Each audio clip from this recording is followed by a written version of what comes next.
On the very first day of our contract marriage, I realized this fake marriage was dangerous.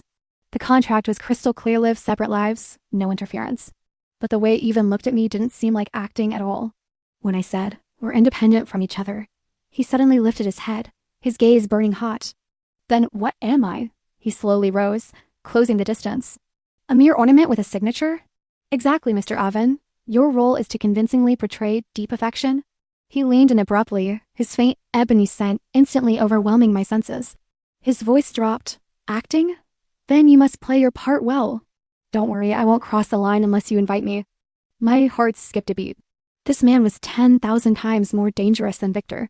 But things were spiraling out of control. That night, I worked late until 10 o'clock. When I stepped out of the subway station, a torrential downpour had begun. My phone was dead, so I stood under an eave, watching the curtain of rain. Just then, a black Cullinan pulled up in front of me. The window rolled down, revealing Even's face, cold as an iceberg, illuminated by the light. Get in. The car's heater was on. He handed me a tissue, his tone as sharp as ever.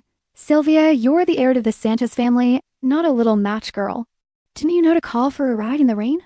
I thought you were busy. No matter how busy, I always have time to pick you up.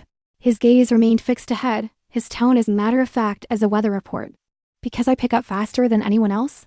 The words brushed against my heart like a feather, leaving an unbearable tingle. Back home, I'd caught a fever from the rain. Evan didn't let the nanny touch me. He rolled up his sleeves and applied a forehead thermometer with swift, gentle precision. Watching his focused expression, I suddenly asked, Evan, why did you agree to help me? The West City project is promising, but your company doesn't need it. His hand paused, his eyes flickering. For that moment, the air grew so still, even the rain fell silent.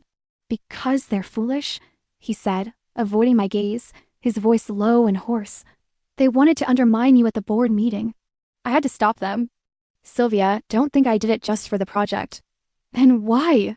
He leaned and suddenly, our breath mingling. His eyes turned with emotions I couldn't decipher, like a fire suppressed for over a decade. To make you understand who your only choice truly is. Late that night, thirst woke me. Passing the study on my way downstairs for water, I found Ivan asleep slumped in his office chair, the lights still on. Spread across his desk wasn't his business paperwork, but my project proposal. Covered in his annotations, he'd filled every gap and added his personal endorsement. His phone screen glowed, and at the top of his contacts list was my name. Just as my mind was in turmoil, my phone vibrated. The name that had vanished for a month reappeared like a ghost. Victor, Sylvia, I had my reasons for leaving that day. I want to see you.